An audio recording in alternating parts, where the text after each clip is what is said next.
Assalamualaikum warahmatullahi wabarakatuh. Di sini saya akan menjelaskan 25 teori komunikasi. Yang pertama ada teori penerimaan aktif. Teori ini dapat didefinisikan sebagai kemampuan untuk sepenuhnya menerima dan memahami apa yang disampaikan oleh anggota tim lainnya, baik secara verbal maupun non-verbal. Yang kedua ada teori pengharapan nilai. Teori pengharapan nilai adalah sebuah teori yang dikemukakan oleh Dr. Martin Fishbein pada tahun 1970-an. Teori ini menjelaskan bahwa perilaku seseorang akan dipengaruhi oleh harapan dan nilai yang mereka anut. Dalam konteks jurnalisme, teori ini dapat digunakan untuk memahami bagaimana nilai-nilai etika, seperti kejujuran, integritas, dan objektivitas yang diterapkan oleh jurnalis dalam pengumpulan atau penyajian berita. Yang ketiga ada teori kultural imperialisme. Teori ini adalah teori yang dijelaskan atau dikemukakan oleh Roger Federer pada tahun 1973. Teori ini menjelaskan bagaimana negara-negara barat, terutama Amerika Serikat, mendominasi media massa di seluruh dunia dan menggunakannya untuk menyebarkan budaya dan nilai-nilai mereka ke negara lain. Yang keempat ada pengertian teori persamaan media. Teori persamaan media adalah teori yang menyatakan bahwa manusia memperlakukan alat komunikasi layaknya manusia. Bahkan respon yang diberikan manusia kepada alat komunikasi itu tersebut tidak disadari oleh manusia itu sendiri. Yang kelima ada teori technological determinism. Teori ini adalah sebuah teori yang menegaskan bahwa perubahan yang terjadi dalam perkembangan teknologi sejak zaman dahulu sampai saat ini memberikan pengaruh yang besar terhadap masyarakat. Yang keenam ada teori ketergantungan. Teori ini adalah sebuah teori dalam ilmu ekonomi dan politik yang menjelaskan bahwa negara-negara kaya atau negara-negara maju itu mengeksploitasi negara-negara miskin atau negara berkembang dan menciptakan hubungan ketergantungan yang merugikan bagi negara-negara miskin. Yang ketujuh ada teori perbedaan individu. Teori ini menekankan bahwa rangsangan dari media akan memicu interaksi yang berbeda pada setiap individu, tergantung pada perbedaan psikologis mereka. Karena adanya perbedaan ini, efek yang muncul dari media massa juga bervariasi sesuai dengan karakteristik individu. Namun, dengan memperhitungkan variabel kepribadian, yakni menganggap halayak memiliki beberapa ciri kepribadian yang sama, teori ini tetap dapat memprediksi keseragaman tanggapan terhadap pesan tertentu.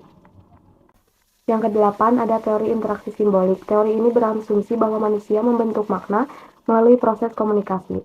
Teori ini berfokus pada pentingnya konsep diri dan persepsi yang dimiliki individu berdasarkan interaksinya dengan individu lain. Yang kesembilan ada teori penetrasi sosial yang dianalogikan seperti bawang merah. Mengapa bawang merah? Karena teori ini memiliki lapisan atau tahap. Lapisan pertama atau lapisan terluar kulit disebut orientasi. Tahap kedua atau lapisan kulit bawang yang berarti pertukaran afektif atau eksploratif. Kemudian ada lapisan kulit yang ketiga, ada pertukaran afektif, yang kemudian lapisan bawang terakhir atau yang keempat adalah pertukaran yang stabil. Yang ke-10 ada teori disonansi kognitif. Teori ini membahas mengenai perasaan ketidaknyamanan seseorang yang diakibatkan oleh pemikiran, sikap, dan perilaku yang tidak konsisten dan memotivasi seseorang untuk mengambil langkah demi mengurangi ketidaknyamanan tersebut. Kemudian yang ke-11 ada teori dialektika rasional. Teori ini menggambarkan suatu hubungan yang terjadi dalam kehidupan manusia yang konstan dan bergerak. Seperti dalam hubungan ada kecenderungan saling menentang satu sama lain karena memaksakan suatu keinginan atau kehendak masing-masing. Yang ke-12 ada teori konvergensi simbolik. Teori ini teori yang menjelaskan tentang fenomena pertukaran pesan yang memunculkan kesadaran kelompok yang berimplikasi pada hadirnya makna, motif, dan perasaan bersama.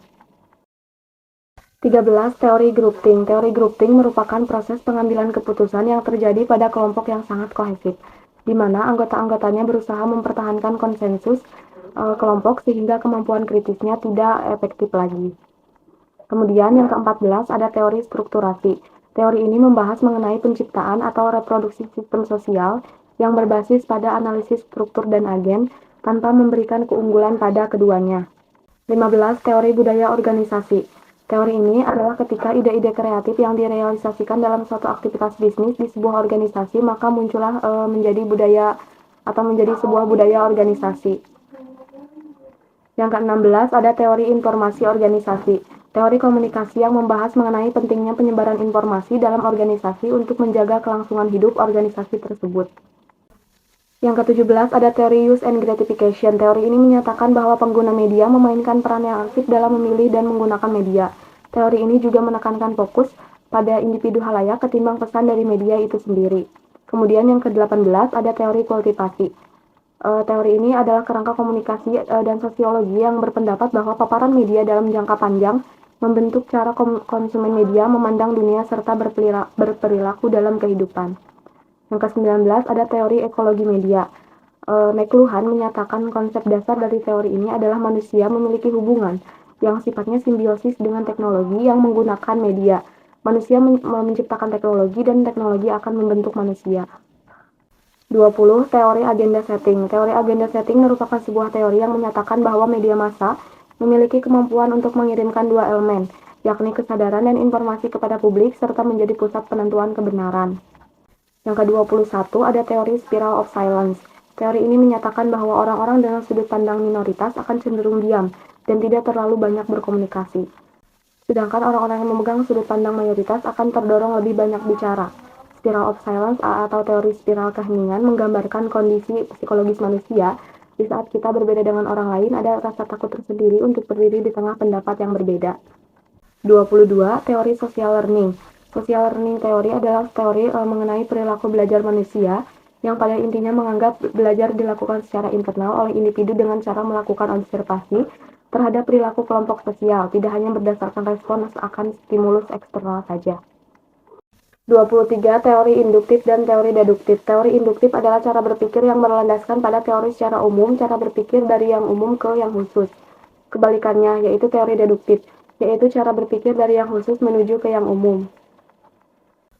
24. Teori komunikasi massa, sebuah teori yang lahir dari asumsi dan pengamatan mengenai segala fenomena-fenomena yang terjadi di kehidupan.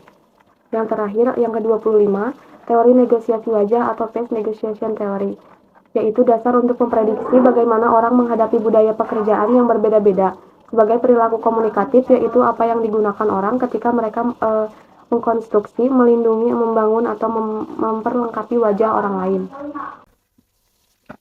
Sekian 25 teori komunikasi yang dapat saya sampaikan. Terima kasih. Wassalamualaikum warahmatullahi wabarakatuh.